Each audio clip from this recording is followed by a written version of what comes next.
minutos, 9:05. Empezamos nuestro programa el día de hoy. Estoy con el micrófono al revés, me acaban de informar. Buenos días. Ahora sí me escuchan bien. Espero que sí, ¿ah? Buenos días, ¿cómo están? Son las 9:05. Esta Warmi está emocionada el día de hoy. Algunas cositas pendientes, se me ríen los chicos, como que nunca les hubiera pasado.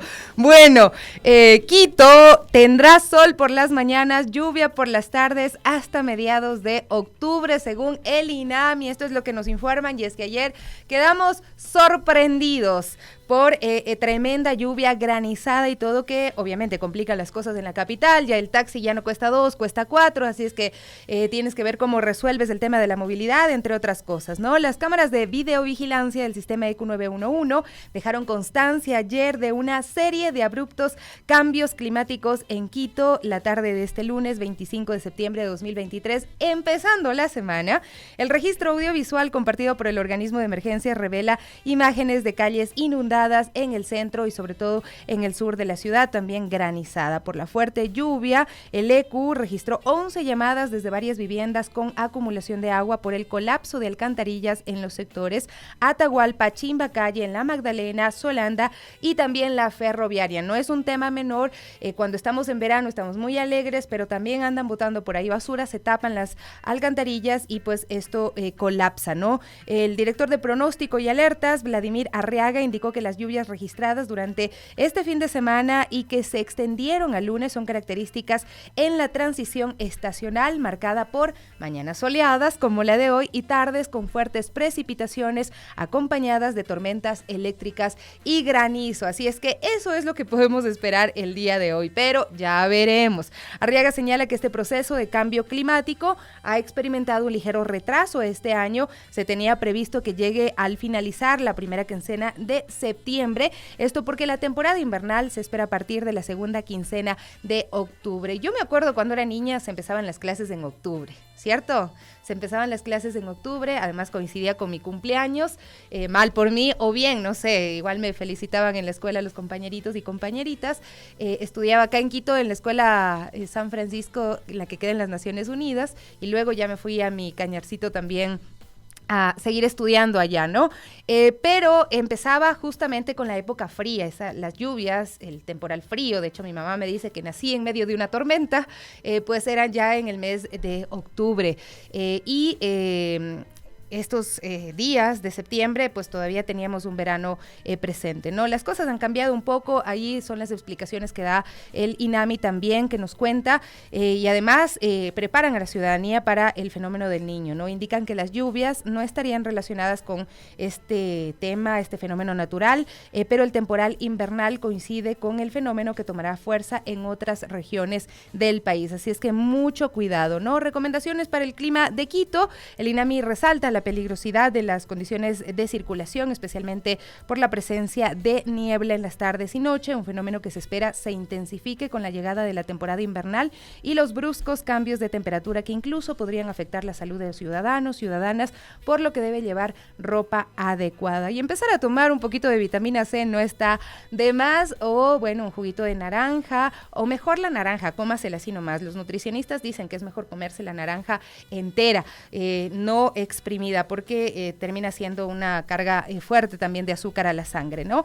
Pero bueno, esas son las recomendaciones que se da y lo que les contamos arrancando nuestro programa de las Warmis el día de hoy. Hoy vamos a hablar acerca del censo poblacional que se realizó en el año 2022, se procesó en el año 2023 y bueno, hay inconsistencias y sectores y poblaciones afrodescendientes también denuncian que han sido de alguna forma borrados del mapa en nuestro país y cuestionan incluso pues algunas intervenciones que ha tenido desde el INAMI, desde el INEC, el director Roberto Castillo. Está con nosotros ya conectado nuestro invitado, muy bien, le vamos a dar paso, pero antes quiero solamente hacer referencia a esta nota que está publicada en nuestra web radiopichincha.com. El subdirector del INEC dice que es normal que un número pequeño de personas se haya quedado fuera de la cuenta del censo. ¿Cuál es ese número normal? Más de 680,000 personas que no fueron censadas en el año 2022. Luego de 12 años, el Instituto Nacional de Estadísticas y Censos volvió a realizar el censo poblacional, el que arrojó como resultado el conteo de 10 16.94 millones de personas. Jorge García, subdirector general del INEC, explicó que como es común, en todos los censos existe una omisión natural que podría llegar al 4.5. Cada punto de este porcentaje representa 170,000 personas que no fueron censadas, es decir, un poco más de 680,000 no son parte de la estadística, es lo que ha dicho. No hay error, los censos de población están asociados con una falta de cobertura y por ende personas que no son censadas, fue lo que dijo, y manifestó que en los resultados de este censo se puede evidenciar una tendencia de hogares más reducidos. En el 2010, el INEC alertó sobre el bono demográfico y la transición del 2030 que anticipaba un impacto en el cambio generacional con menor número de nacidos. Dicho efecto se habría adelantado, detalló García. También dijo que ahora los gobiernos locales y el gobierno central deben preparar políticas para obra pública, empleo digno, sistemas de pensiones jubilares a fin de sostener la economía del país con estos nuevos datos. El tema es que muchos cuestionan estos datos, que dicen que es peor que no tener datos mal hechos, mal elaborados y que pues puedan generar que se tomen políticas públicas equivocadas. Vamos a darle paso al doctor David Quiñones, representante nacional del pueblo afroecuatoriano, quien nos acompaña desde Esmeraldas a través de la vía telemática, precisamente para que nos cuente su impresión, porque también entre los datos presentados por el INEC se muestra una disminución de 600,000 personas en la población afrodescendiente y algunas afirmaciones que ha hecho Roberto Castillo también respecto a este censo dicen que él manifiesta, por ejemplo, que las personas se autodefinen como mestizas y que esto pues sería lo que genere que se disminuyan las personas. David Quiñones está con nosotros, estaba sentado, estaba en la pantalla y desapareció. Ahora sí, ¿cómo está? Buenos días. David, bienvenido. Bueno, buenos días, compañeras de este importante programa de la radio Pichincha. Para nosotros, primero agradecer el espacio que nos dan para poder interactuar respecto a algunas situaciones que en el país se vienen presentando frente a algunas comunidades o algunos sectores sociales, donde en este caso somos la víctima, los afrodescendientes, ¿no? Así es. Y para nosotros es lamentable escuchar declaraciones que deberían ser técnicas, pero se transforman en declaraciones políticas cuando estamos hablando de un tema tan importante como el censo de población y vivienda, que no deben incidir factores externos más que las muestras estadísticas, el análisis real del dato, y lamentablemente no se ha hecho, como lo ha demostrado el mismo director cuando hace algunas declaraciones que dicen que no hacen, que las cifras bajas de censo responden a un proceso organizativo del pueblo afro, cuando no creo que el pueblo mestizo, el pueblo montubio, el pueblo indígena haya incidido su proceso organizativo en la elaboración de un dato técnico, que es lo que debe levantar el INE. ¿Cómo han sentido estas declaraciones en las que dice que el pueblo afroecuatoriano se percibe como mestizo? Estas fueron las declaraciones de Roberto Castillo en un medio de comunicación. Bueno, más bien a nosotros nos llama mucho la atención ese tipo de declaraciones porque consideramos que de un tiempo acá el orgullo del pueblo afro se ha incrementado suficientemente, ¿cierto? La incidencia del pueblo afro en el tema académico, en el tema político, en el tema social, en el tema deportivo, ha generado un impacto importante en la sociedad ecuatoriana, que son elementos suficientes para sentirse identificados, ¿no? Cada vez se están haciendo mucho más eventos, hay una movilización de la población afro en sus diferentes territorios, donde la identidad es parte fundamental de nuestra construcción cultural, y ese no es un aspecto significativo para que digan que esto es lo que ha influido en desaparecer 600,000 personas en 10 años. Más bien nos preocupa, ¿cierto?, que cuando tenemos una tasa de funciones, una tasa de mortalidad sostenida en el Ecuador que no se ha incrementado en exceso. Del 2010 al 2019 la tasa continuó siendo de 4.1, 4.3%, excepto en el 2020 y 2021, que fue del 6.7 y 5.9. Entonces no vemos cuál es el otro factor que puede impactar en la reducción de una población técnicamente desde esa posición. Más bien creemos que lo que ha sucedido en este censo son omisiones deliberadas y muy graves que afectan e impactan directamente al pueblo afrodescendiente, porque cuando se elabora la metodología y el proceso para el censo, debieron haber considerado en qué momento se iba a realizar el censo, y se lo realiza en un momento de alta conflictividad social, y dentro de ese momento de alta conflictividad social, nuestros territorios que tienen ausencia de Estado han venido pagando las consecuencias históricamente de aquello, y entonces no se involucró a la población afrodescendiente en ese proceso para que en sus territorios puedan ser estas comunidades las que trabajen de la mano con otros actores de la institucionalidad para poder levantar el censo, entrando a los diferentes sectores donde está la población. Y entonces vemos que, de acuerdo a lo que plantea el director del INEC, de ese 4.5% de omisiones ha sido directamente en el pueblo afrodescendiente, ¿no?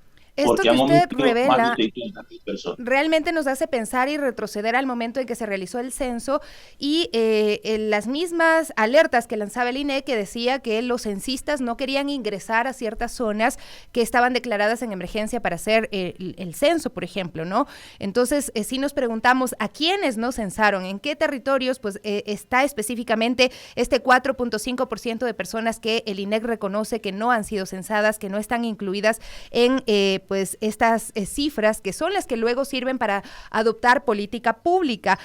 Hablamos de una reducción del 7.2% de la población total a un 4.8% de la población total. ¿Qué significa esto precisamente en la elaboración y ejecución de política pública? Bueno, primero que debemos ubicar en contexto, ¿no? De que en el censo del 2001, ¿cierto? La cifra que nos arrojó ese censo es similar a la que hoy, 2023, nos están dando, porque en el 2001 éramos aproximadamente 600.000 afroecuatorianos, con 4.8, 4.9, y después de 20 años, es decir, la cifra está inmóvil, es decir, ha retrocedido, hay una regresión de 2.8 puntos que corresponde aproximadamente a 600.000, cuando la misma proyección del censo del 2010 establecía que los afrodescendientes en ese entonces éramos 7.2% y su proyección en 10 años al 2020, de acuerdo a la tasa de natalidad y la tasa de defunción nacional, sería de 9.8%, era la proyección que daba para el 2020. Entonces, esto no hace otra cosa que demostrarnos el racismo estructural que existe en el Estado, donde se ha minimizado la participación del pueblo afrodescendiente, no solo en la política pública, sino también en la incidencia, en la institucionalidad. Como usted sabe, el pueblo afrodescendiente fue objeto, ¿cierto?, de vulneración de derechos desde la estructura del Estado, cuando se eliminan instrumentos como la Ley de Derechos Colectivos, se elimina la institucionalidad estatal afrodescendiente, que era la CODAE, que era el Consejo de Desarrollo Afroecuatoriano, que eran instituciones y cuerpos legales que exigían una mirada específica a la problemática del pueblo afrodescendiente. Al no existir esa institucionalidad, entonces no hay desde el Estado quien pueda levantar una voz a favor del pueblo afrodescendiente, y por ello otros estados que luchan contra la discriminación, por ejemplo Brasil, crea un ministerio de igualdad racial que está trabajando fuertemente en aquellos componentes, pero en el Ecuador se desaparecen esas instituciones. Entonces, ahí están los impactos. Y tener una cifra de censo tan baja como la que ahora nos están planteando, entonces, de hecho, que eso va a impactar en la política pública, que de por sí nosotros hemos venido insistiendo en que existe ausencia de Estado en los territorios afrodescendientes, ¿no? Y es muy evidente. Y es muy evidente. Entonces, esa ausencia de Estado se refleja ahora donde ni siquiera el Estado llega a levantar las estadísticas que corresponden. Pero esto no es un proceso casual, esto es un proceso sistemático, es un proceso que ha venido sucediendo, donde el Estado ha querido irse desprendiendo de su responsabilidad de cumplir con los territorios, de cumplir con los pueblos y nacionalidades, y en este caso, pues, podemos considerarlo aquello como un genocidio estadístico, el hecho de que hayan desaparecido 600.000 afrodescendientes, o que nos explique el INEC dónde está. Yo ahora, con el dato que nos da el INE, entonces considero que ese 4.5% de omisiones que el INE supone tener en un censo han sido directamente en el territorio afrodescendiente, donde no han entrado a censar por un racismo estructural existente, que no es nada más que prejuicio más poder, y cuando tienen prejuicio no llegan a nuestros territorios porque creen que les pasará de todo. Entonces, ahí está explicado la problemática que hoy nos plantean como un tema técnico, pero que realmente ha sido un tema político y que refleja el racismo estructural del Estado. ¿A su casa fueron a censar? ¿Usted fue censado? Bueno, en mi casa sí censaron, no hay ningún inconveniente, pero en otros sectores aledaños no censaron, tengo prueba de ello.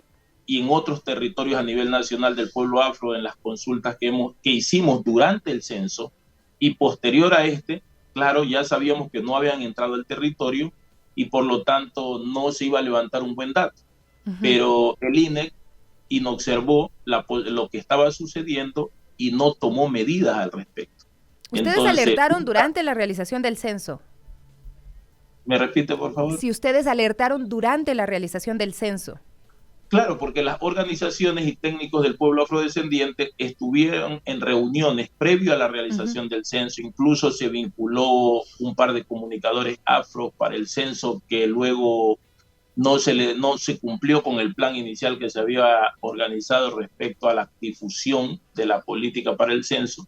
Y entonces, cuando se estaba realizando el proceso, ya se identificaban estos problemas y luego en el procesamiento de resultados también. Y entonces hasta ahora los resultados que nos ha presentado el INEC son resultados incompletos, donde no nos da variables importantes que tienen que ver con los índices de necesidades insatisfechas, que tienen que ver con pobreza en hogares, que tienen que ver con información de empleo. Entonces todas esas informaciones para nosotros son complicadas en función de no tenerlas a la mano, que el INE no provea la información completa. Entonces esas omisiones siguen generando mayor duda y nos dan la razón en que han omitido censar adecuadamente a la población afrodescendiente. John Anton Sánchez, especialista en estudios de la diáspora africana en las Américas, raza, racismo, etnicidad y desigualdades, precisamente había planteado también esto, ¿no?, del etnocidio estadístico, y él decía: a mi propia casa no acudieron a censar, yo insistí porque de cierta forma tengo cierta influencia como docente e investigador de esta área y solo así me censaron. Esta es pues también su declaración en una nota que tenemos en nuestra página web. Yo tengo un hermano que es médico y estuvo haciendo la rural en la Amazonía ecuatoriana. Usted es epidemiólogo también, ¿no? Entiendo. Él me comentaba que, por ejemplo, hay comunidades que han sido invasiones y que tienen 40,000 personas y nadie entra a esas comunidades. Tienen un centro de salud para atender un número, no para atender a estas personas porque no están registradas, porque no están incluidas en el registro civil, en ningún lado, como si no fueran ecuatorianos y ecuatorianas. Es decir, pues este centro de salud, cuando intenta atender las necesidades de esta población, se ve sobrepasado. Esto ocurre también en sectores de presencia masiva también de personas, ciudadanos ecuatorianos afrodescendientes. Bueno, cuando nosotros hablamos de un racismo estructural del Estado, es que el Estado se concentra en la metrópoli y descuida las periferias, ¿no? Y en esa dinámica usted puede ver los servicios que presta el Estado en la centralidad y los servicios que presta el Estado en las periferias. Usted solo debe irse a la periferia de Guayaquil para que pueda entender esa realidad. No necesita irse al campo, a la región rural, necesita ir a las periferias aquí mismo. Y claro, si eso sucede aquí en la gran urbe, ¿qué sucederá en nuestro sector rural? Miren, nosotros tenemos la experiencia donde alguna vez en el ejercicio profesional, como epidemiólogo de hecho, llegamos a un distrito de salud donde para 182 comunidades solo habían 11 unidades de salud y 11 unidades básicas de salud. Y esas 11 unidades básicas de salud tenían distancias extremas para andar por ríos, por caminos de tercer orden. Entonces, tuvimos que implementar como una acción de política de salud con orientación territorial 8 nuevas unidades de salud para que puedan confluir en los territorios donde está ubicada la gente, ¿cierto? Y el Ministerio de Salud accedió a aquello, lo hizo, porque fue al territorio y constató, ¿cierto?, cuál era la realidad. Porque no se puede medir con los mismos indicadores la situación rural y de difícil acceso como la situación urbana o la situación rural cercana a la gran metrópoli. Entonces, en esa dinámica, el Estado tiene una deuda histórica con los sectores de las periferias, donde nos ubicamos los afrodescendientes. Entonces, nosotros consideramos que hoy, que ya el INEC, ¿cierto?, corrobora, ¿cierto?, ese racismo estructural y nos deja muy en claro omisiones tajantes en su ejecución de un censo que debería ser para toda la población y no ha censado a toda la población, Entonces necesitamos ver esas políticas de reparación que puedan plantear y que podamos ejecutar en función de que hay que levantar nuevos indicadores como las encuestas de desempleo, el tema de los índices de necesidades insatisfechas, el acceso de hogares al servicio básico, donde en ese cordón está ubicada nuestra gente, ¿no? Uh-huh. Y eso nos va a dar un dato para que pueda complementar, ¿cierto?, nuestro análisis y nuestro rechazo, más que todo, a esa posición de este INE que hoy nos plantea esa disminución poblacional. Uh-huh. Pero a partir de ello también debemos entender que habiendo disminuido nosotros del 7.2 al 4.8, estamos en una posición compleja en cuanto a las minorías étnicas contemplados por Naciones Unidas y los decretos y leyes internacionales, donde el Estado debe proteger a una población que está en vía a la extinción, porque con 4.8% es una población que está próxima a exterminarse por diferentes aspectos, ¿no? Entonces el Estado ecuatoriano debe establecer políticas afirmativas en esa dinámica para evitar aquello. Puede ser el mestizaje, puede ser el racismo, pueden ser algunos factores que nos están afectando. Pero nosotros siempre venimos insistiendo, mire, los censos por autodeterminación seguirán teniendo problemas cuando no hay una política pública clara. Pero además de ello, si nosotros planteamos en un censo por autodeterminación que éramos el 7.2%, en un censo por determinación de características genotípicas y fenotípicas de las personas, nuestra población se va a duplicar, porque nosotros consideramos que el pueblo afrodescendiente hoy somos más del 10% en esta república. Doctor, nada más para finalizar, ¿ustedes se suman a este pedido que han hecho exdirectores del INEC y otros catedráticos sobre una auditoría a este censo?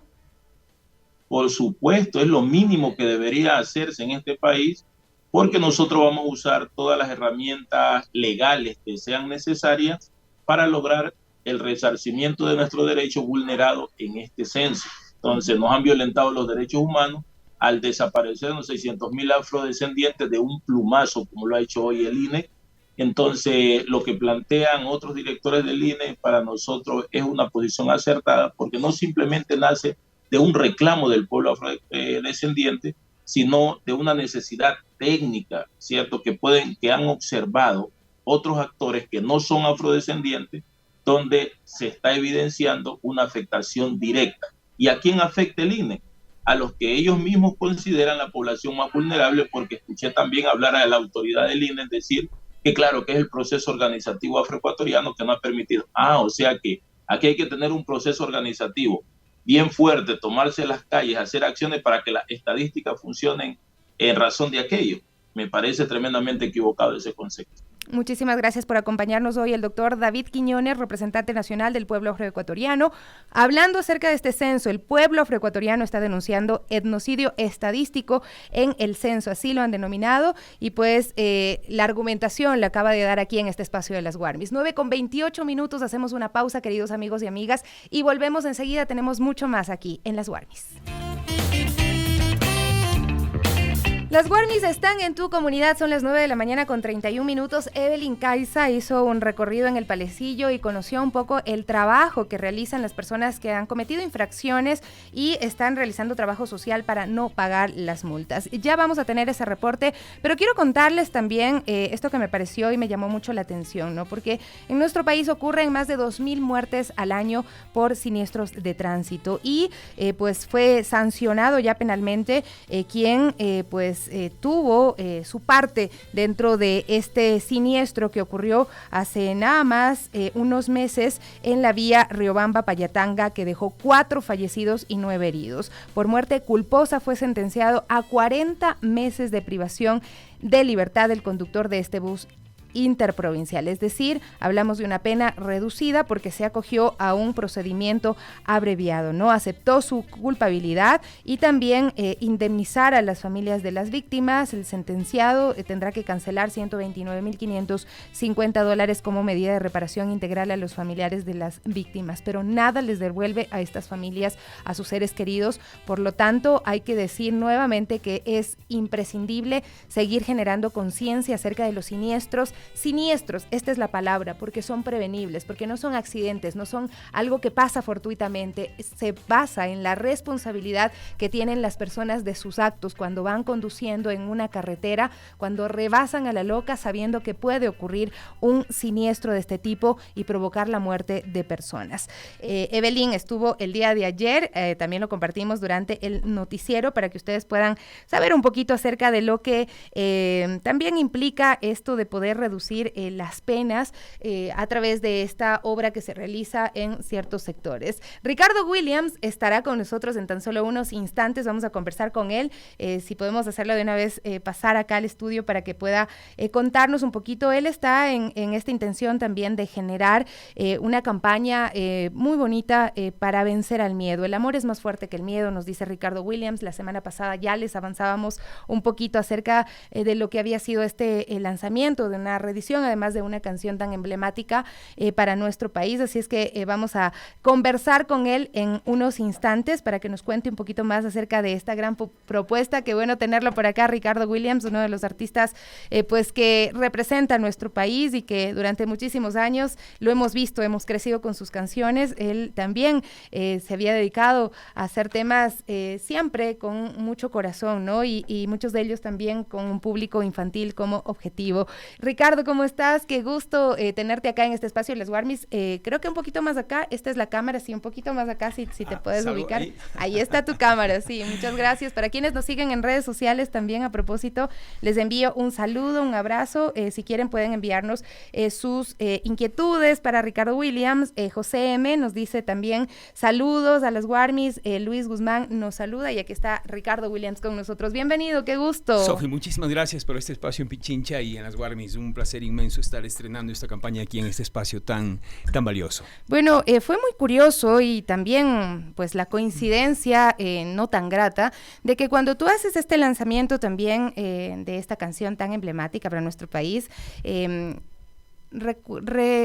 coincide con el lanzamiento de una canción que viene grabada prácticamente desde un centro de privación de libertad en nuestro país, ¿no? Nos llama la atención poderosamente porque son mensajes totalmente distintos y evidencian esas dos realidades que están en nuestro país también presentes, ¿no? Lastimosamente el incremento de la violencia y del miedo, que es algo de lo que tú hablas, y esa necesidad de seguir fomentando la esperanza, seguir creyendo que algo bueno puede pasar en el Ecuador. Creo que ese hecho que manifiesta Sofi no es sino una muestra de las dos caras de la realidad, es decir, hay dos caras de cada moneda y dos lados de la medalla. Yo estoy aquí a nombre del amor, a nombre de la esperanza, a nombre del compromiso con sacar adelante nuestro país desde el corazón, desde el diálogo, desde el mirarnos a nosotros mismos y empezar a abrir los ojos y vernos con valentía para ver qué es lo que tenemos que transformar. Entonces, para mí es un placer inmenso a través de mi música poder aportar, no solo esta vez, sino a lo largo de mi carrera con este mensaje. Muchas veces mi música, Sofía, ha estado marcada por cosas que este país necesita escuchar, pero que no quiere escuchar. No es fácil cambiar. Es más fácil permanecer en nuestra zona de confort, acostumbrados incluso a la queja, incluso ser víctimas desde una zona de confort porque tiene ganancias. Y mi propuesta es empezar a responsabilizarnos. Uno de mis mensajes dice justamente eso. Este es el país que tenemos, nos guste o no. Y la única manera en que podemos transformarlo es que cada uno de nosotros como ecuatoriano, como ser humano, asuma su propia responsabilidad y empiece a hacer su tarea. Empezar a dejar de ver a los demás, de criticar, de juzgar y empezar a mirarnos a nosotros desde el amor y la aceptación personal. Un poco también cuando se habla, por ejemplo, del tema de las cárceles en nuestro país, se las mira como muy lejanas de nuestra realidad, como son ellos los malos, como si no fueran parte de esta sociedad, y esta es la sociedad que hemos construido. Esta es una sociedad que tiene muchas desigualdades también, que muchas veces terminan siendo ese caldo de cultivo para que nuestros niños sean captados por bandas delincuenciales, por estos escenarios tan violentos que estamos viviendo el día de hoy. Entonces, responsabilizarnos implica también asumir esas desigualdades y de las cuales podemos ser también responsables. Sí, la aceptación implica eso, Sofía, acepta todo, no solo quedarme con lo bueno, sino también ver lo malo, lo que llamamos malo muchas veces. Y creo que lo que has mencionado, el problema de las cárceles y una realidad muy, muy dura en nuestro país, no es sino reflejo de un sistema político que obedece justamente a una disociación de nuestro propio espíritu. El tema del enriquecimiento ilícito, por ejemplo, yo siempre digo como ecuatoriano que lamentablemente como país, no sé si tú recuerdas la fábula de los huevos, de la gallina de los huevos de oro. Claro. Vivimos así, vivimos apuñalando y matando a la gallina todos los días y necesitamos desarrollar una visión como país a largo plazo. Es decir, un futuro que no se construya por un simple gobierno, sino que haya una alianza para desarrollar un proyecto que al menos nos dure 50 años, para que las nuevas generaciones sepan hacia dónde están caminando. Pero yo creo que todo, Sofi, se circunscribe a un tema de valores, de valores éticos. Estamos hablando no de moral, que es muy diferente, sino de ética. Y yo creo que el dar es más importante. Yo soy profesor de respiración y siempre les enseño a mis estudiantes a exhalar el doble del tiempo de lo que inhalas. Para mí es una ley espiritual en la vida, darle a la vida el doble de lo que tomas. Y usualmente los ecuatorianos queremos tomar mucho más de lo que damos. Yo creo que la única manera en que vamos a salir adelante como país es empezar a darle mucho más al país y no simplemente pensar qué me está dando este país a mí, porque es el país que tenemos, claro, y todos somos responsables de él. No solo los políticos, no solo la gente que está en la cárcel, absolutamente todos los seres humanos aportamos o no. Siempre estamos haciendo algo positivo o bien negativo. Y lo que tenemos que enfocarnos justamente es en comprender que solo vamos a salir de esta situación desarrollando una visión a largo plazo, un objetivo que nos permita no extraviarnos en el camino. Que el día de mañana, cuando tú tengas la tentación, sepas que eso es pasajero y que el logro está más adelante y no extraviarte en el camino. Me haces pensar muchísimo y espero que nuestra audiencia también esté pensando mucho, repensando el país y además sus propias actitudes, ¿no? Las cosas que a veces hacemos y que pues pensamos que no tienen un impacto en lo grande, en lo que está ocurriendo en este Ecuador. Tú precisamente lo decías, ya has descrito en tus canciones ese país que has visto durante muchos años. ¿Cómo has visto la evolución de este país y qué es lo que veías antes, qué es lo que ves ahora de este Ecuador, que pues muchos dicen era una isla de paz? No sé si en realidad era una isla de paz, ¿no? Porque estos problemas también estructurales de las familias, de violencia y demás, claro. Así es. Pero ¿cómo has visto tú y cómo le cantas el Ecuador de antes y al de ahora? Tú mencionaste algo muy valioso, Sofi. El tema es una cuestión de actitud. ¿Con qué actitud estás viviendo? Entonces es muy importante. Yo estoy convencido de que Verde Manzana ha sido una canción que ha marcado profundamente a muchas nuevas generaciones y hay sin duda un cambio en la conciencia ambiental de las nuevas generaciones. Yo percibo que las nuevas generaciones están mucho más enfocadas en el ser que en el poseer. Cuando tú permites que tu ser sea, vas a empezar a desarrollar otros valores. Cuando tú quieres estar en este mundo para poseer, ahí está la consecuencia de lo que estamos viviendo. Para mí el estado no solo del Ecuador, sino del planeta en general, y lo vengo sosteniendo hace más de 2 décadas, no es sino reflejo del estado interno del ser humano, del estado espiritual en que se encuentra el ser humano. Y las consecuencias las estamos viendo en la naturaleza. Entonces, es un país que ha madurado en ciertos aspectos. Lamentablemente, seguimos regidos por este tema de una bajísima autoestima para mí. Yo encuentro que en esta sociedad hay mucho miedo, hay mucha envidia, que son 2 de las energías más bajas que pueden haber. Y en mi propuesta, soy el primer artista que habla de estas cosas y hago un llamado a mis colegas, a mis compañeros de camino para que empiecen a manifestarse, no solo a través de su música, sino a través de los micrófonos, para que cada vez seamos más. También los comunicadores, todos desde su trinchera, tienen que sumarse a esta campaña, porque el amor es más fuerte que el miedo, en verdad. Es más difícil construir, por supuesto, toma más tiempo, destruir es más fácil, el miedo nos lleva a destruir, el amor es lo que tiene que estar centrado en nuestro corazón para que empecemos a transformar de una buena vez este país, día a día, paso a paso, con una visión a largo plazo. El amor es más fuerte que el miedo, es una frase muy poderosa y es una frase que también hemos visto en personas, por ejemplo, de comunidades como Esmeraldas, donde vemos que todavía hay activistas que no dejan de hablar, a pesar de que en algún momento sientan coartada esa posibilidad de hablar o sientan el temor de que puedan tener alguna represalia, pero están ahí, están hablando, ¿no? Y esa es una valentía también fuerte, enorme, que uno quiere entender de dónde nace o cómo transformar ese miedo, porque yo siempre he dicho, no podemos hablar de democracia si hay miedo, porque el miedo condiciona nuestras decisiones, porque el miedo no nos permite ver el panorama completo, no nos permite ver la profundidad de las cosas, ¿no? Pero ¿cómo lo afrontamos? Muy práctico, empezando a respirar correctamente, por ejemplo, Sofi. La mayoría de los seres humanos, y yo observo eso en mis pacientes y en las personas cada vez que estoy con ellas, inhala profundamente. Vamos a hacerlo contigo. Vamos a probar. Cierra tus ojos e inhala profundamente. Ok, Sofi, tenemos que trabajar. Estás llevando el aire a tu pecho y estás conectándote todo el tiempo con el sistema simpático, que es el llamado a ayudarnos a sobrevivir en el estrés en situaciones como las que estamos viviendo, de inseguridad e incertidumbre. Pero si todo el tiempo estás activando tu respiración, te estás conectando al miedo. Es como un carro que está todo el tiempo acelerado, que tiene el ralentí muy alto. Lo vas a desgastar más pronto, tu combustible, tu energía se gasta y estás haciendo un sobreesfuerzo. Entonces la respiración es una herramienta maravillosa que nos conecta a la confianza. Además, quiero ir más lejos. La cuántica ya ha probado que tus pensamientos crean tu realidad. Si tus pensamientos son de miedo, vas a terminar atrayendo aquello que más temes, justamente. Si tú empiezas a conectar con tu respiración, hay un significado muy bello de respirar que significa recibir el espíritu, dice eso exactamente, cada vez que inhalas. Pero si no sabes respirar, vas a vivir desguarnecido, desprotegido de tu propio espíritu. Entonces tenemos que rodearnos de un pensamiento positivo, de una respiración correctamente realizada y de una actitud que nos enseñe a ver aquello que sí tenemos, no solamente enfocarnos en lo que no tenemos, y como país tenemos muchísimo. Eso nos lleva a las puertas de una virtud maravillosa que transforma la vida del ser humano, llamada gratitud. Empezar a dar gracias por cada pequeño milagro, por el vaso de agua que te bebes, por el pan que te llevas a la boca, por el sol que te abriga. Enfocarnos en lo que sí hay, y hay muchísimo. Mi querido Ricardo, quisiera, ya que veo la guitarra que la trajiste el día de hoy, quisiera que nos permitas escucharte, que nos permitas disfrutar de esa parte de ti que le has dado desde hace mucho tiempo también a los ecuatorianos y ecuatorianas. Yo sé de un país verde como una manzana, dulce país de maíz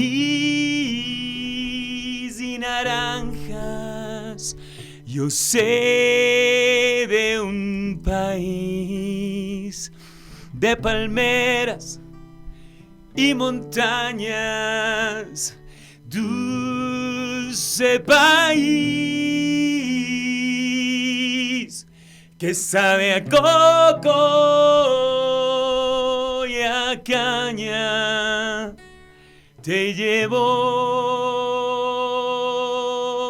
te siento,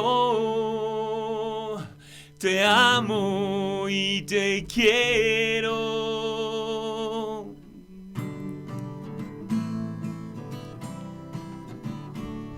Y voy a cuidarte por tu agua y tu aire, voy a cuidarte para que la tierra no se canse, voy a cuidarte por tus bosques y tus mares, voy a cuidarte para quererte siempre y siempre más.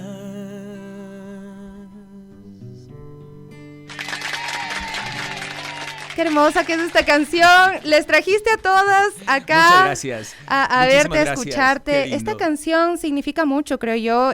Marca una época también del país y precisamente esa necesidad de tener algo de esperanza, de poder vivirla, de poder sentirla, esperar que algo pase, algo bueno pase, ¿no? Claro que sí, la música tiene el poder, Sofi. Bueno, primero, científicamente trabaja en los dos hemisferios cerebrales y si esa música tiene una vibración alta, pues te va a llevar a tener una esperanza, te va a llevar justamente allá donde tú quieres ir. Es muy importante la música que escuchamos, es fundamental. Si tú te vas a azotar con un reggaetón, vas a vivir atado a este planeta. A mí me encanta bailarlo en una reunión, pero no lo digiero todos los días porque sé que me voy a intoxicar. No, tampoco. En absoluto. Hay que escuchar música que eleve nuestro espíritu. Y aquí hemos tenido artistas muy lindos que trabajan desde su corazón. La semana pasada estuvo Isa Sáenz también acá, escuchaba yo grabé con una Isa canción. Cuando era chiquitita. ¿En serio? Sí, cantaba conmigo cuando era niñita. Y yo la traigo aquí precisamente porque también me quedé muy llena de su música cuando hablaba del maíz, cuando hablaba de esas cosas que también perdemos de vista, cuando hablaba de las mujeres, de las abuelas, de nuestras ancestras, ¿no? Hay tanto por lo que agradecer, es verdad, pero se nos pasa a veces. Esta campaña campaña que pues has decidido también pues llevar adelante, ¿qué elementos va a tener o cómo crees que se puede motivar a que más gente se sume? Esta campaña lo que busca es justamente eso, abrir los ojos, y donde está tu atención está tu corazón. Si tú estás atendiéndole al miedo, tu corazón va a vivir con miedo. Vale la pena recalcarlo. Yo quiero que pongamos nuestra atención en el amor, en la generosidad, en qué podemos dar a este país, qué podemos hacer por los demás. Entonces hemos desarrollado 3 videos que hemos pautado en redes. El tercero se publicó ya. Y yo en cada mensaje le envío 1 millón de ángeles a quienes me escuchan. Y así se llama mi nuevo trabajo que estoy por sacar ya. Es un álbum que va a incluir 13 temas. Yo pienso que a inicios del próximo año como álbum completo, pero lanzamos el primer promocional que se llama Sin Ti el 8 de octubre, luego vendrá 1 millón de ángeles, luego vendrá No Soy Tu Ángel de la Guarda. Pero el CD en sí recoge una nueva faceta musical de este artista. Quiero contarte que también a inicios de este año publiqué uno de mis mejores discos que se llama Mantras para el Corazón. Mantra significa aquello que libera tu mente. Hare Krishna es un mantra, por ejemplo, y hoy estoy publicando este tema que este disco, este álbum, que para mí es lo mejor que he escrito, y es muy significativo porque hace un par de años terminó mi matrimonio, después de 20 años, y pensando que iba a irme al abismo, pues hay una frase muy bella que dice que tienes que saltar al abismo con la convicción de que vas a fabricar alas mientras vas cayendo, y eso es lo que he podido hacer, y mi música y mi manera de cantar hoy día y mi manera de plantearme ante mi público es mucho más poderosa, porque mi voz y mi música provienen de mi espíritu, y en este proceso yo he logrado sanar mis heridas de infancia, y por ende mi espíritu está abriendo plenamente sus alas. Así es que 1 millón de ángeles va a traer muchas cosas bellas, no solo a mi vida, sino a la de muchos seres humanos. Es también un llamado a que cuando busquemos contenidos, tú dices, lo he pautado en redes sociales, cuando busquemos estos contenidos, busquemos no que se viralicen videos como el otro que mencionábamos o como los de la violencia, que se comparten fácilmente, claro. Reenviar fácilmente, ¿no? Es la escena más horrible que puedas ver en tu vida, la que te trauma, pero es la que reenvías. Así es. No reenvías siempre las cosas positivas. Así es, exactamente. Además, lo que yo te decía, donde está tu atención, TikTok te va, o cualquier otra red social te va a presentar lo que tú quieres ver. Entonces, ¿dónde eliges poner tu conciencia? Mira, es muy importante también revolucionar el sistema educativo. Ya se está incorporando la inteligencia emocional, y más adelante, en la última etapa, tenemos que incorporar, pero ojalá fuese ya, la inteligencia espiritual. No solo somos cuerpo y mente, tenemos un espíritu. Si no despertamos de ese espíritu, vamos a seguir girando en banda en un círculo vicioso que no nos va a llevar sino hacia abajo, un círculo descendente. Entonces, esta campaña está llamado a eso como parte de muchas otras actividades. He grabado yo el piloto de un programa que se llama Yo Me Amo con Educa TV, y voy a entrar en la fase de buscar financiamiento, en donde estamos ayudando a niños y niñas a través de la música, porque canto con 4 niños en cada capítulo, a desarrollar seguridad y creer en sí mismos. Querer no es poder, nos han enseñado eso. Realmente creer es poder. Necesitamos creer en nosotros como seres humanos y como país, y tenemos un potencial maravilloso.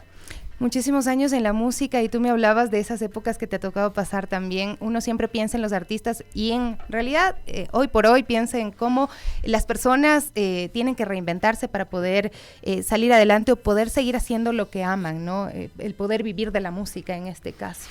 Hermoso lo que has dicho, Sofi, porque gracias a Dios yo tengo ese don de reinventarme, y soy un privilegiado porque he podido vivir en carne propia lo que para mí es la creación más maravillosa del ser humano, que es la música.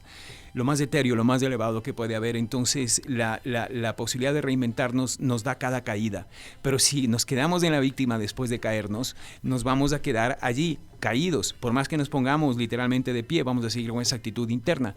Pero si dejo de echarle la culpa y poner la responsabilidad en el mundo, en los demás, y transfiero esa mirada hacia mí mismo, voy a abrir la puerta a la posibilidad de la transformación. Le cuento una historia a mi hija, un cuento, y habla sobre un lugar donde todos hablaban distintos idiomas, los que vivían en la ciudad del urbanés, los que vivían en el pueblinés, y no se entendían y pasaban peleando todo el tiempo, hasta que a alguien se le ocurrió construir un aparato raro parecido al que tienes ahí, que se llamaba guitarra, y empezó a hacer música y juntó a todos y todas, y me da mucha esperanza poder contarle eso y poder ponerle tu música también a mi hija. Qué hermoso, gracias. Y pues quisiéramos escucharte algo más el día de hoy. Muchísimas gracias. Voy a cantar un pedacito, si me permites, el puente de la guitarra. Claro que sí, Ricardo. un pedacito de lo que va a ser mi tercer promo. Es fruto de haber recolectado experiencias durante 20 años en el matrimonio. Y esto se llama No soy tu ángel. Algo se nos muere, mi amor, en cada batalla por tener la razón.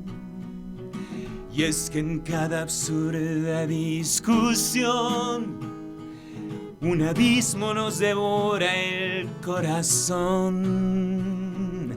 Qué loca tú, qué loco yo, cada uno con su historia y su versión.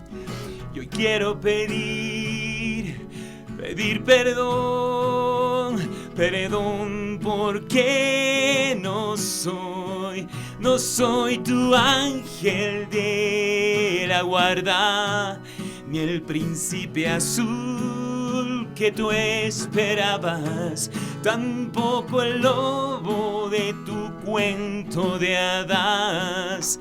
Solo soy el hombre que te ama.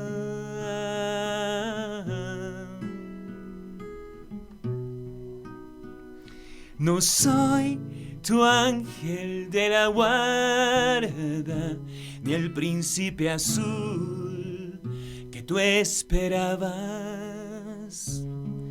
tampoco el lobo malvado de tu cuento de hadas. Solo soy el hombre que te ama. Un pedacito como adelanto de lo que va a ser el tercer ¡Qué lindo! El nuevo álbum, 1.000.000 de ángeles.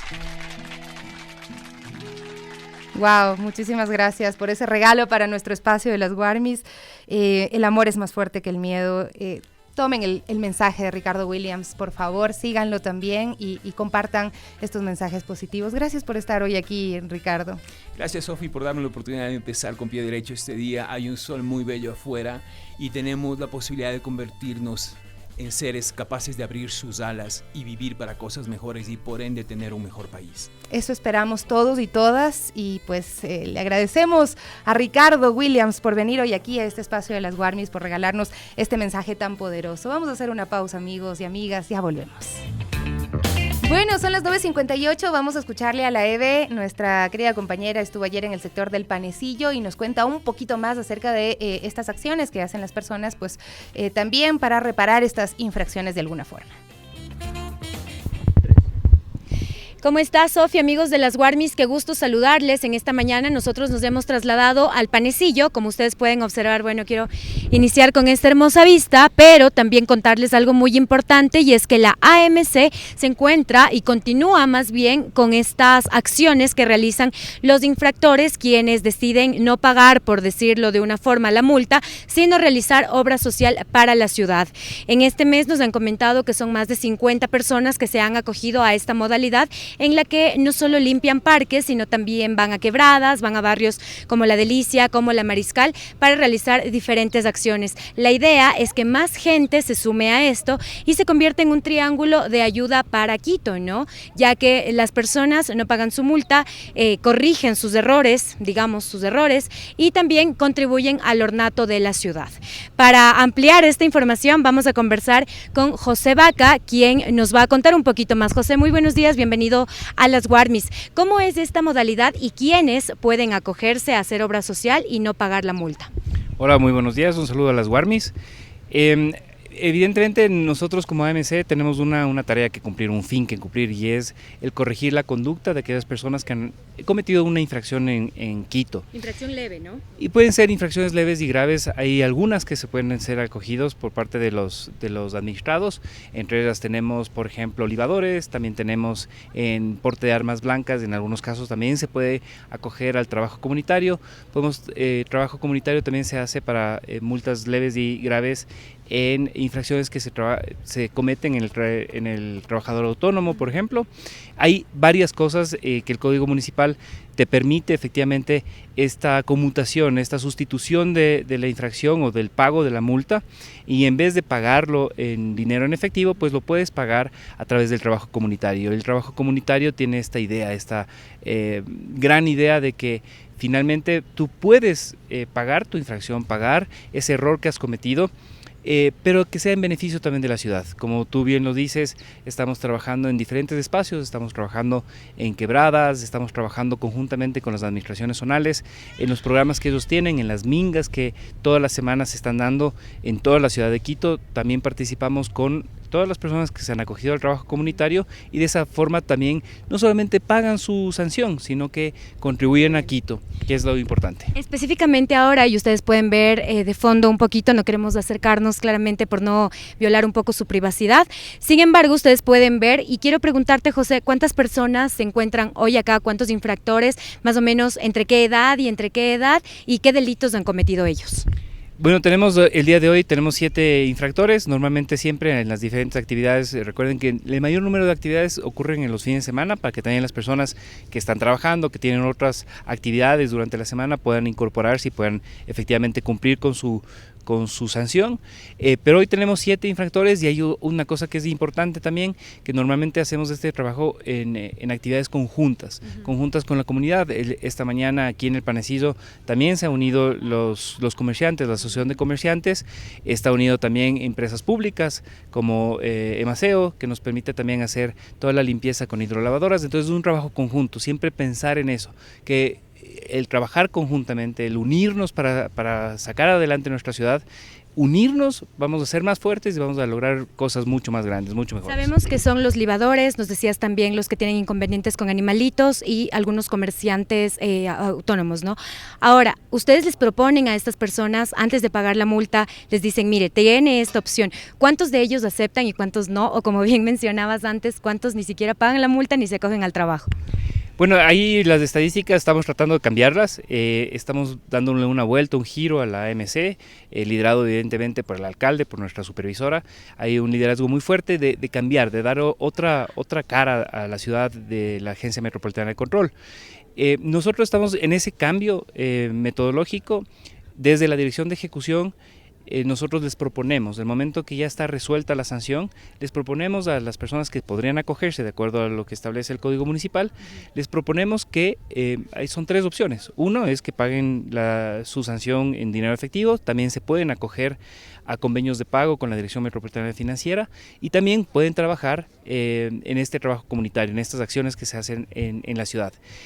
Todavía creemos que es muy poco lo que se han integrado las personas del administrado, la sociedad, la ciudadanía de Quito, pero esperamos que durante este último trimestre y fundamentalmente el próximo año queremos ampliar a cientos de personas que se unan, que la ciudadanía vea realmente que esas sanciones que nos permiten corregir conductas, que nos permiten tener una ciudad más ordenada, que nos permiten convivir más pacíficamente, más en orden, pueden ser pagadas a través del trabajo comunitario y aportar a la ciudad. Entonces aspiramos que el próximo año, y nos reuniremos nuevamente con las Guarmis para conversar nuevamente sobre qué resultados pasaron, ¿no es cierto?, después de 6 meses, qué es lo que ha ocurrido, y esa es un poco la intención de la Dirección de Ejecución y desde la AMC. Ok, José, muchísimas gracias. Bueno, ya pudiste, Sofi y amigos, escuchar estas iniciativas que sí dejan un poco de lado siempre castigar, ¿no? Siempre querer castigar, sancionar, sino mostrar también que existen diferentes opciones, y como ya lo mencionó José, vamos a ver un poquito el trabajo. Sí, bueno, pues las personas se encuentran limpiando, se encuentran realizando. Yo quería conversar ya con Esteban para que él se acerque también a contarme un poquito el trabajo que realizan. Estaba ya, bueno, un poquito lo tenemos por ahí limpiando, pero vamos a llamarlo ya para que se acerque y nos cuente un poquito más de detalles sobre este trabajo. Él es representante de los trabajadores de acá. ¿Cómo estás, Stalin? Muy buenos días. Bueno, estabas un poquito ocupado, pero queremos que nos comentes, sí, ¿cómo ves tú este trabajo de las personas infractoras que vienen a limpiar Quito, ¿no?, a ordenar Quito? Y pues qué importante que ustedes se sumen también a esto y no esperen que solo ellos lo hagan. Me parece muy importante por el hecho de que cualquier infracción que cometamos como ciudadanos también tendríamos que aportar a la ciudad, ¿no? Después de haber cometido la infracción. El hecho de que nosotros aportemos junto con ellos ayuda a que la ciudad esté más limpia y sobre todo a que haya más orden, ¿no? En lo que es en la ciudad, que es lo que buscamos hoy en día. Sí, bueno, ahora, ¿qué están realizando específicamente? Vemos que están limpiando. ¿Cuánto tiempo dura este trabajo, por ejemplo? ¿Desde qué hora están hasta qué hora se quedan? Normalmente nosotros realizamos el trabajo desde las 9 de la mañana hasta la 1 de la tarde. En lo que consta nuestro trabajo principalmente es en la recolección de basura, que continúa con el corte de césped y el corte también de algunos árboles que están un poco, están como con la vegetación muy alta, digamos. Lo que también hacemos es lo que es la fumigación de los fibros de veredas y todo ese tipo de cosas. Eso es lo que consta en nuestro trabajo. Ok, muchísimas gracias, Stalin. Y bueno, pues desde el Panecillo nosotros, esa es la información que les tenemos hasta el momento, estar pendientes, ya que la AMC brinda estas alternativas. Si usted comete una infracción menor, según la ley, pues puede acogerse a este trabajo comunitario en el que no solo va a, como decía José, en cierta parte corregir un error, una infracción que cometió, sino también a contribuir con el ornato, con la belleza y con el mantenimiento de Quito. Sofi, regresas tú. Debe y ojalá mejor no cometan infracciones, ¿no? Que eso sería lo ideal, que no cometamos infracciones. Y bueno, la tarea la veo suave en realidad, depende qué infracciones hayan cometido. Gaby Cruz está conmigo esta mañana. Hola, mi Guarmi cantora, ¿cómo estás? Hoy día ya tuvimos cantante, así es que... Es verdad, ya ese cupo hoy día se utilizó, así que estamos bien por hoy. ¿Cómo estás, mi Gaby? Bien, mi Sofi, buenos días igual a todos amigos y amigas de Radio Pichinchi de las Guarmis. Creo que tenemos una llamadita. Una llamadita, buenos días.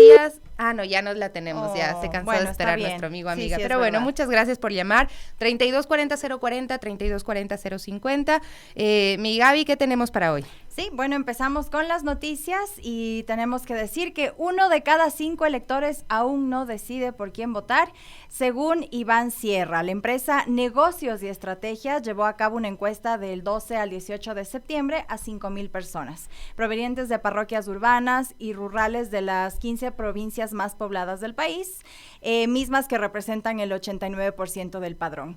Iván Sierra, que es uno de los investigadores, detalló que la encuesta refleja que la ciudadanía llegará a las urnas con angustia, producto de la inseguridad y el desempleo. ¿Qué fue lo que dijo acá? Tenemos un electorado perplejo por los cambios que ha vivido en el corto tiempo y en muchos ámbitos de la vida. Tan solo 15 días de vivir las elecciones anticipadas, bueno, un poquito más, ¿no? El 15 de octubre, la investigación refleja que 1 de cada 5 personas aún está indecisa por su voto. Bueno, hay que reflexionar muy bien, mirar el escenario en el cual está el país, tener en cuenta que no todo lo que brilla es oro, no todo lo que en las redes sociales se dice es cierto, darnos un poquito más de tiempo para buscar información, datos confiables sobre la realidad de nuestro país y la historia que tiene nuestro país para que no se repita. Sí, así es. Y bueno, en otra noticia que no quisimos dejar pasar en esta semana, y es que una empresa ferroviaria mexicana suspendió 60 trenes ante aumento de los migrantes. Esto es terrible. El grupo México Transportes,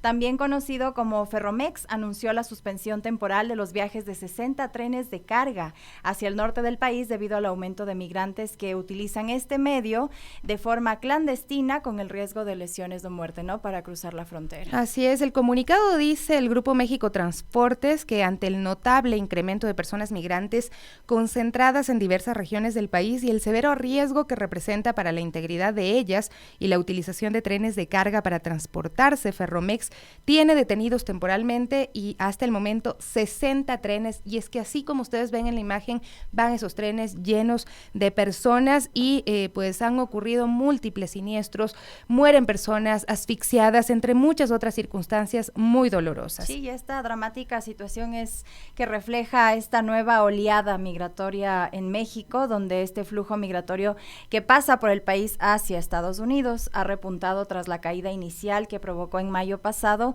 la expiración del título 42 estadounidense, que son estas leyes, ¿no?, que rigen en la frontera, y es Es terrible lo que está sucediendo, las medidas drásticas que toman, no sé si es que realmente piensan en los seres humanos que están ahí, como vemos en las imágenes, tratando de cruzar la frontera, pensando como en un futuro mejor para ellos y sus familias. Hay que recordar que no solo viajan, ¿no? Adultos mayores, sino también viajan niños. Hace unos días escuchaba en la televisión internacional decir que fue arrastrado por un río un niño de apenas 3 años. Y estas son las historias, y cuando uno se pone a pensar en qué condiciones yo decidiría arriesgar mi vida para irme, de verdad estamos hablando de personas que perdieron totalmente la esperanza, que dicen, es esto o morirme en mi país, es esto o nada, y por eso se arriesgan tanto. Sí, así es. Y bueno, también vamos con otra noticia alarmante en el mundo, y es que la crisis climática ha abierto, como dicen, las puertas del infierno. Esto lo dice la ONU, que se dijo la semana pasada en el marco de la Asamblea General de la ONU. Sequías, inundaciones, temperaturas sofocantes, incendios históricos, nosotros también los estamos viviendo, y dicen, la humanidad ha abierto las puertas del infierno, como han demostrado los horribles efectos del horrible calor. Así lo dijo Antonio Guterres en una reunión en la que no están ni China ni Estados Unidos, que obviamente son los 2 países más contaminantes del planeta. Así es, la acción por el clima se ve empequeñecida por la magnitud del reto, ha dicho, por lo que si no cambia nada, el planeta se dirige hacia un aumento de la temperatura de 2.8 grados, advirtió.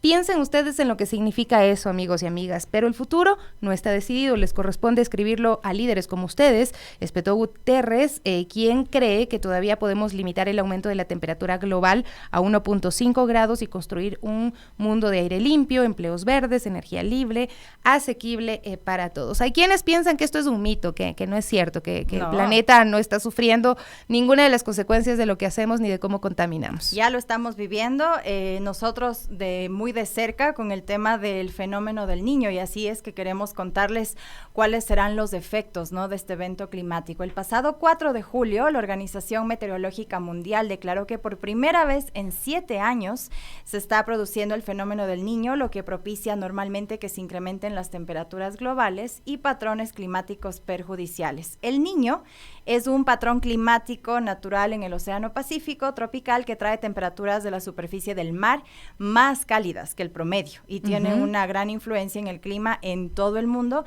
y obviamente afectando a miles de millones de personas, y nosotros no estamos nada exentos. Así es, estamos entre esos miles de millones de personas. Se produce cuando se calientan las partes central y oriental del Océano Pacífico tropical, lo que suele provocar más pluviosidad, más lluvias en algunas zonas de América del Sur y sequías en Australia y el sudeste asiático, entre otros efectos que son muchísimos. Muchos meteorólogos, muchos estudiosos han dado a conocer ya sus puntos de vista. Por ejemplo, Luis Vargas en su sitio web complementaba con un mapa de América en el que adelantaba vastas zonas y países que enfrentarían etapas de sequía, precipitaciones excesivas, aguda sequía, ausencia de lluvias o intensas lluvias. Esta ola de calor también alcanza a América en Brasil.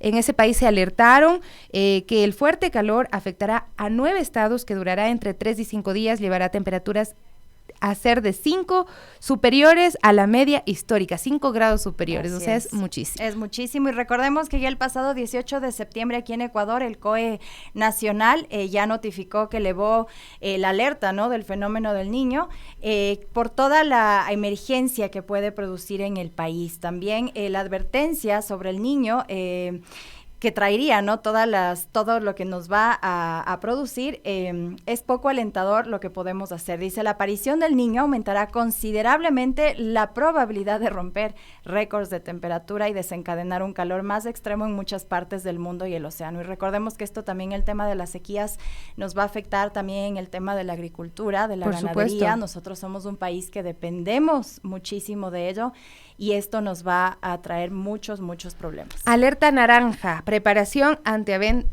evento inminente. ¿Será cierto? Esa es la pregunta que tenemos en la mente, y pues que esperamos que realmente se estén tomando las acciones, que los GATS tengan los recursos, porque hace unos días también los gobiernos autónomos descentralizados, las prefecturas y los municipios, que tienen bajo su responsabilidad el asumir este fenómeno climático, pues estaban reclamando que no les estaban dando los presupuestos, que no les estaba llegando el dinero con el cual pueden pueden hacer estos procesos de emergencia, de compras públicas o de planes y preparación ante desgracias como este fenómeno natural puede causar. Así es, y bueno, también pasamos a otros temas y era lo que ya habíamos comentado también en otros programas, y es que 34 escuelas de Durán pasan a clases virtuales por el incremento de la inseguridad y la violencia. Esto ya lo habíamos comentado.